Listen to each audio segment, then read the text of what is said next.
So hello friends, no time, no tension, only revision and you are most welcome to our channel Target Revision. So जैसा कि हम लोग post modern literature के सभी most important and prominent writers के biography और उनके works को डिटेल में एक एक कर स्टडी कर रहे हैं. सो आज की इस सेशन के माध्यम से हम लोग one of the most important and prominent writer जो कि जेडी स्मिथ को इस सेशन के माध्यम से स्टडी करेंगे. सो चलिए देर न करते हुए इस सेशन को स्टार्ट करते हैं. So first, she was born in 1975. Zadie Smith जिनकी जो बर्थ है वह 1975 में हुई है.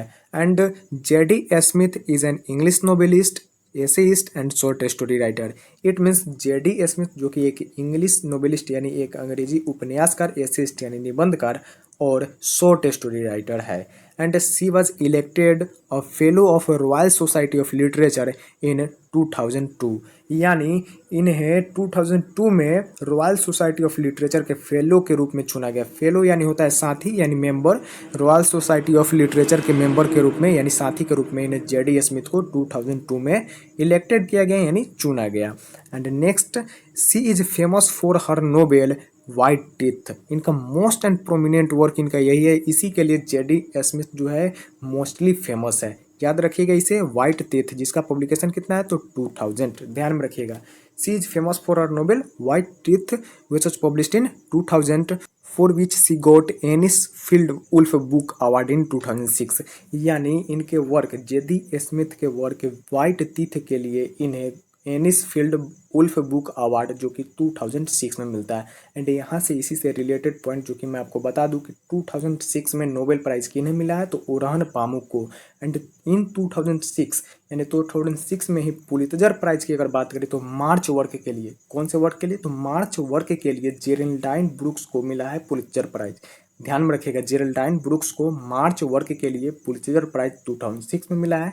एंड नेक्स्ट नोबेल प्राइज जो कि ओरहन पामुक को 2006 में मिला है. और यदि आप चाहते हैं कि सभी नोबेल प्राइज विनर्स जो कि 1901 से लेकर के 2025 तक के जितने भी नोबेल प्राइज विनर हैं उनके नाम और किस वर्ष मिला है ये अगर एक साथ मिले तो मैं उस वीडियो का लिंक इस डिस्क्रिप्शन बॉक्स में दे रखा हूँ, जिसे आप लोग जाकर के देख लीजिएगा. जो कि मिनिमम 8 से 9 मिनट्स का ही वो वीडियो है जिसमें आपको अच्छी तरह से बताया गया है, साथ ही उनके नेशनलिटी के साथ बताया गया है कि जैसे सूली परदुम को 1901 में मिला और उनका नेशनलिटी क्या है. नेक्स्ट जो 1907 में रडियार्ड किपलिंग को मिला और उनका नेशनलिटी क्या है. रविन्द्रनाथ टैगोर को 1913 में मिला, उनका नेशनलिटी क्या है. A to Z मैं उसमें डिस्क्राइब कर रखा हूँ. सो उससे देखना नहीं भूलिएगा, उसका लिंक मैंने डिस्क्रिप्शन बॉक्स में दे रखा है. And next, she was born as Zadie Smith in north west London. और जेडी स्मिथ का जो बॉर्न है वह सेडी स्मिथ नाम से नॉर्थ वेस्ट लंदन में होता है. टू अ जमाइकन मदर, इनके यहाँ तो जमाइकन मदर के यहाँ. And an English father Harvey Smith. और उनके मतलब इसके कहने का मतलब यह हुआ कि उनकी माँ जो कि जमाइका मूल की थी यानी जमाइका की थी और उनके पिता जो कि हार्वे स्मिथ जो कि अंग्रेज थे. नेक्स्ट, व्हेन सी वाज 14 यानी जब ये 14 वर्ष की थी Sadie Smith, she changed her name to Zadie Smith. और इन्होंने खुद से ही अपने नेम को चेंज कर लिया सेडी स्मिथ से जेडी स्मिथ जब ये 14 वर्ष की थी. एंड एट कैम्ब्रिज, और कैम्ब्रिज यूनिवर्सिटी में she published a number of short stories in a collection called the May Anthology. और इन्होंने जब कैम्ब्रिज में जब थी तो उस समय नंबर ऑफ शॉर्ट स्टोरीज यानी बहुत अधिक शॉर्ट स्टोरीज को इन्होंने पब्लिकेशन किया. उसके कलेक्शन को क्या नाम दिया तो a May Anthology. And her second novel the Autograph Man was published in 2002. और इनका जो सेकेंड नोवेल जो कि द ऑटोग्राफ मैन है जिसका पब्लिकेशन 2002 है. एंड हर थर्ड नोवेल, और इनका जो थर्ड नोवेल है जो कि ऑन ब्यूटी जिसका पब्लिकेशन 2005 है. इसे आप लोग ध्यान में रखिएगा, मोस्ट इंपॉर्टेंट है. ऑन ब्यूटी जिसका पब्लिकेशन 2005 है और यह इनका थर्ड नोवेल है. इनका तो जेडी स्मिथ का. And it was short listed for the Man Booker Prize and won 2006 Orange Prize for Fiction and Anisfield Wolf Book Award. On Beauty is loosely based on Howard's End. ये on beauty जो है वह मतलब हालांकि ये best है किस पे तो हवार्ड्स इंड पे. हवार्ड्स इंड कौन लिखे इसका आंसर आप लोगों में कमेंट बॉक्स में कमेंट कर बताइए. ये मैंने आपको बता रखा है हु रोट हवार्ड्स इंड, इसे आप लोग कमेंट बॉक्स में इसका आंसर आप लोग दीजिएगा हमें. जैसा कि यहाँ पे इसका मतलब ये कहा गया है कि इनका जो Nobel third Nobel on beauty है जिसका पब्लिकेशन 2005 है ये शॉर्ट लिस्टेड हुआ है मान बुकर प्राइज़ के लिए. और ये जो है इसी वर्क्स के लिए इन्हें मिला है ऑरेंज प्राइज़ कब तो 2006 में फॉर फिक्शन इसी फिक्शन के लिए, and Anisfield Wolf Book Award भी ऑन ब्यूटी के लिए मिला है।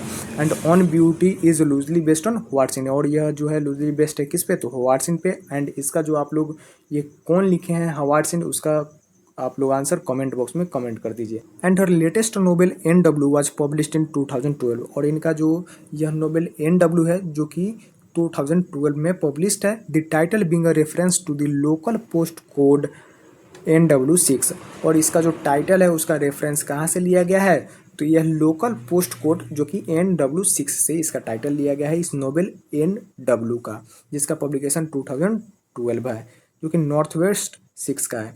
And she married Nick Laird, और इन्होंने शादी की किन से, तो निक लेयर्ड से। And she dedicated her novel On Beauty to her husband Nick Laird, और यह भी आप लोग ध्यान में रखिएगा, यह ऑन ब्यूटी जिसका पब्लिकेशन 2005 है, इसे ध्यान में रखिएगा। और इनका यह थर्ड नोवेल है ऑन ब्यूटी जो कि डेडिकेट किए हैं अपने हस्बैंड निक लेयर्ड को। एंड नेक्स्ट इनके मोस्ट इंपॉर्टेंट वर्क्स में इंक्लूड है जेडी स्मिथ के first novels which include first white teeth, most important work इनका, इसी के लिए जो है जेडी स्मिथ मोस्टली जानी जाती है। तो वाइट टीथ जिसका पब्लिकेशन कितना, तो 2000। And the Autograph Man which was published in 2002, and its protagonist Alex Li Tandem. And next On Beauty, it is the third novel by Zadie Smith which was published in 2005, and it was dedicated to her husband. And next NW which was published in 2012, and next the Embassy of Cambodia which was published in 2013, and its genre is novella, इसे ध्यान में रखिएगा। सो यह मैंने आपको जितना भी JD Smith के इस नोवेल्स में 5 वर्क्स बताए, यह मोस्ट इंपॉर्टेंट वर्क्स है किनके द्वारा, तो जेडी स्मिथ के द्वारा। एंड नेक्स्ट इनके short stories which includes Martha and Hanwell which was published in 2005, and next Moonlit Landscape with Bridge which was published in 2014। And यहाँ से आप लोग हमें कमेंट बॉक्स में ये कमेंट कर बताइए कि who wrote Martha quest. Martha quest जो कि ट्रिलोजी का फर्स्ट वर्क भी है, और यह किनके द्वारा लिखा गया है और यह किस ट्रिलोजी का फर्स्ट वर्क है, आप लोग इसका आंसर आप लोग हमें कमेंट बॉक्स में कमेंट कर बताइए। एंड नेक्स्ट इनके नॉन फिक्शन जो कि Changing My Mind and its subtitle Occasional Essays which was published in 2008। And next और most important work by Zadie Smith which is White Teeth. White Teeth जिसका publication 2002 है, यह most important work है किनके द्वारा, तो जेडी स्मिथ के द्वारा। इसी के लिए जेडी स्मिथ जो है मोस्टली फेमस है, इसे ध्यान में रखिएगा। White Teeth which was published in 2002, and the novel focuses on the later lives of two war time friends, और यह जो नोवेल है वह फोकसेज यानी केंद्रित है, मुख्य रूप से यह केंद्रित है on the later lives of two war time friends, दो युद्ध काल के मित्रों पे यानी दोस्तों पे, जो कि पहला the Bangladeshi Samad Iqbal and the Englishman Archie Jones and their families in London. It means यह जो नोवेल है वह युद्ध काल के दो मित्रों, जो कि पहला बांग्लादेशी समद इकबाल और अंग्रेज जो कि इंग्लिशमैन जो कि आर्की जोन्स, और लंदन में रहने वाले उनके परिवार यानी and their families in London, और उनके परिवारों के बाद के जीवन पर यह क्या है, तो फोकसेज है यह नोवेल वाइट टीथ, जो कि किनके द्वारा लिखा गया है, तो जेडी स्मिथ के द्वारा। इसे ध्यान में रखिएगा। और इस नोवेल के दो ही मेन कैरेक्टर्स हैं, जो कि पहला समद इकबाल जिनका पूरा नाम क्या है, तो समद मियाँ इकबाल, और दूसरा जो कि आर्की जोन्स जिनका पूरा नाम क्या है, तो Alfred Archibald Jones. And next it depicts the picture of Dickens a Tale of Two Cities. It means और यह चित्रित करता है, यह चित्र को दर्शाता है किसके, तो चार्ल्स डिकेंस के और टेल ऑफ टू सिटीज को। जब हम लोग विक्टोरियन पीरियड को स्टडी करेंगे तो चार्ल्स डिकेंस उसका प्रोमिनेंट राइटर है विक्टोरियन पीरियड के, कौन, तो चार्ल्स डिकेंस जिनका वर्क और टेल ऑफ टू सिटीज है, जिसका पब्लिकेशन कितना है, तो 1859। और चार्ल्स डिकेंस का यह वर्क और टेल ऑफ टू सिटीज जिसका पब्लिकेशन कितना है, तो ध्यान में रखिए 1859। और इसमें दो सिटी मेंशन है, पहला लंदन और दूसरा पेरिस, ये ध्यान में रखिएगा। एंड नेक्स्ट चलते हैं इनके मेजर कैरेक्टर्स, जो कि पहला Alfred Archibald Jones, he is the protagonist who prefers to make most of his decision with the flip of a coin. His ex wife is Ophelia Diagilio and marries Clara. It means यह जो है protagonist है white teeth का, कौन, तो Alfred Archibald Jones, जो कि इसका क्या है, प्रोटागोनिस्ट है इस नोवेल का, जो अपने जो अधिकांश जो यह निर्णय लेता है वह फ्लिप यानी उछाल कर ऑफ अ क्वाइन, यानी यह सिक्के को उछाल कर अपना निर्णय लेना यह अधिकांश पसंद करता है।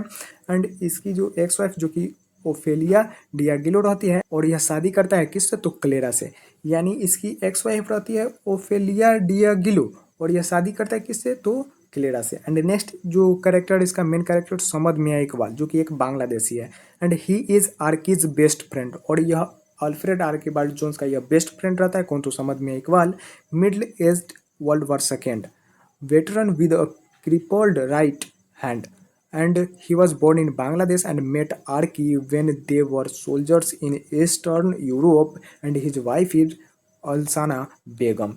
यहाँ पे इसके कहने का मतलब यहाँ पे ये है कि यह आर्कीबाल्ड जोन्स का सबसे अच्छा दोस्त रहता है। कौन? तो समद मियां इकबाल, जो क्या तो वर्ल्ड वार सेकेंड यानी द्वितीय विश्व युद्ध के अनुभवी सैनिक रहता है। कौन? तो समद मियां इकबाल, एंड जिनका जो दाहिना हाथ जो है यानी veteran, world war second veteran with a crippled right hand, जो कि उनका जो दाहिना हाथ रहता है वह क्या रहता है? तो विकलांग है। एंड इनका जन्म जो कि कहाँ हुआ? तो बांग्लादेश में हुआ है। He was born in Bangladesh and met Archie, और यह मिले किनसे? तो आर्की से इनकी मुलाकात जो कि ईस्टर्न यूरोप यानी पूर्वी यूरोप में सैनिकों के रूप में हुई थी। एंड हिज वाइफ यानी समद मियां इकबाल की पत्नी का क्या नाम है? तो अल्साना बेगम है। And other minor characters are Clara Jones, Alsana Begum and Irie Ambrosia Jones and Millat Zulfikar Iqbal and Magid Mahfooz Murshed Mubtasim and Marcus Chalfen and Joyce Chalfen and Joshua Chalfen. ये सभी इनके माइनर कैरेक्टर्स में वाइट टीथ के इंक्लूड है। इसमें अगर मेजर कैरेक्टर, अगर प्रोटागनिस्ट बोलेगा तो अल्फ्रेड आर्कीबाल्ड जोन्स एंड इसका जो बेस्ट फ्रेंड जो कि समद मियां इकबाल, यह इनके मेन प्रोटागनिस्ट में ये दोनों। फर्स्ट जो कि प्रोटागनिस्ट अल्फ्रेड आर्कीबाल्ड जोन्स है, एंड अगर मेन कैरेक्टर की बात करें तो ये दोनों आ जाएंगे, जिसमें समद मियां इकबाल भी इसमें इंक्लूड है। एंड माइनर कैरेक्टर्स में ये सभी। सो इस प्रकार से यह वर्क जो कि वाइट टीथ, यह मोस्ट इंपोर्टेंट है। किनके द्वारा तो लिखा गया है? तो ध्यान में रखिएगा, जेडी स्मिथ के द्वारा। एंड नेक्स्ट इसी प्रकार से हमारा आज का सेशन कंप्लीट होता है। सो आपको आज का सेशन यह कैसा लगा, आप लोग हमें कमेंट बॉक्स में कमेंट कर जरूर बताएं। एंड यहाँ से एक बात आप लोग ध्यान में रखिएगा कि जेडी स्मिथ जो कि इनका मोस्ट इंपोर्टेंट वर्क यही, जो कि मैं बार बार रिपीट करूंगा, वाइट टीथ, जिसका पब्लिकेशन 2000 है, इसे ध्यान में रखिएगा। एंड इनका जो सेकेंड नोवेल जो कि दी ऑटोग्राफ मैन है, एंड इनका जो थर्ड नोवेल ऑन ब्यूटी है, जिसका पब्लिकेशन 2005 है। एंड ऑन ब्यूटी ये डेडिकेट किए हैं अपने हस्बैंड निक लैयर्ड को। सो इस प्रकार से आज का सेशन हम लोगों का कंप्लीट होता है। सो यह सेशन आपको कैसा लगा, आप कमेंट बॉक्स में कमेंट कर जरूर बताएं। और साथ ही यदि आप इस चैनल पर नए हो तो प्लीज़ इस चैनल को सब्सक्राइब करना मत भूलिएगा। फिर मिलते हैं इसी प्रकार का फिर नेक्स्ट वीडियो में, तब तक के लिए जय हिंद।